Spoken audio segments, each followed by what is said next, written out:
children. I've got a really big book today. I don't know if any of you have read this one before. This one's called Elmer. And Elmer is a very brightly coloured patchwork elephant. Let's see what Elmer gets up to, shall we? There was once a herd of elephants. Elephants young, elephants old, elephants tall or fat or thin.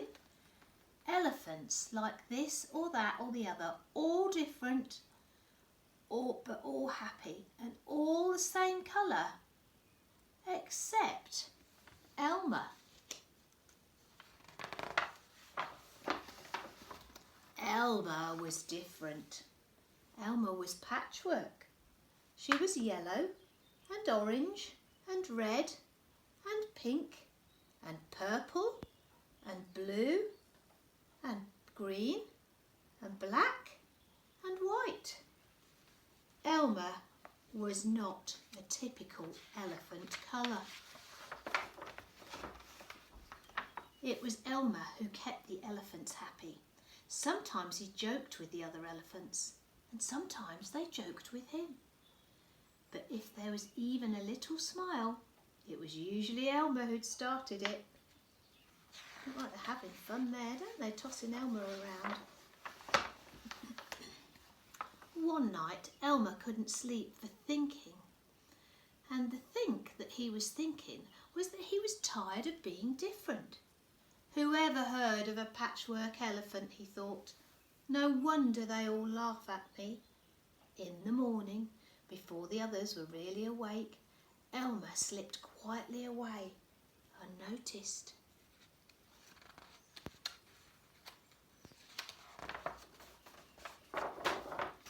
As he walked through the jungle, Elmer met all the other animals. They always said, "Good morning, Elmer." And each time Elmer smiled and said, "Good morning." He said good morning to the tiger, the lion, the hippo, the zebra, the giraffe, the crocodile and the turtle. After a long walk, Elmer found what he was looking for. A large bush covered with berries. A large bush covered with elephant-coloured berries. Elmer caught hold of the bush and he shook it so that the berries all fell to the ground.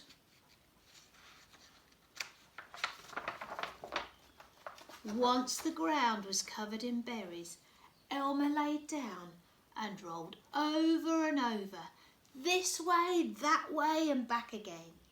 Then he picked up the bunches of berries and rubbed himself all over, covering himself with berry juice, until there wasn't any sign of any yellow or orange or red or pink or purple or blue or green or black or white. When he'd finished, Elmer looked just like any other elephant. After that, Elmer set back off to the herd. On the way, he passed all the other animals again. This time, each one said to him, "Good morning, elephant." And each time Elmer smiled and said, "Good morning," pleased that he wasn't recognised. When Elmer rejoined all the other elephants, they were all standing quietly. None of them noticed Elmer as he worked his way to the middle of the herd.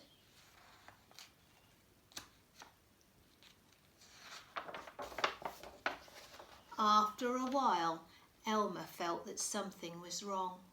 But what? He looked around.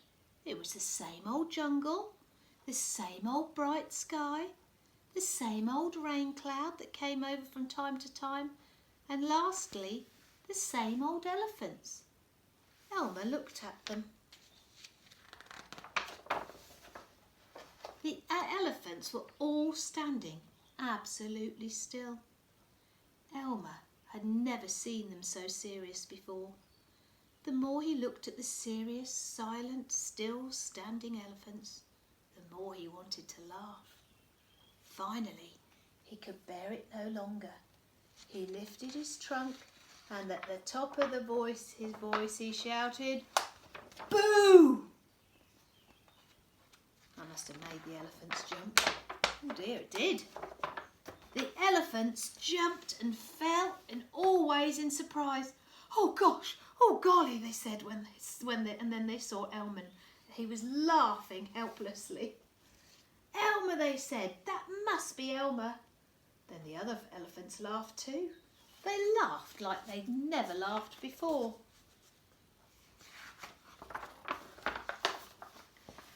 As they laughed, the rain cloud burst, and when the rain fell on Elmer, his patchwork started to show again.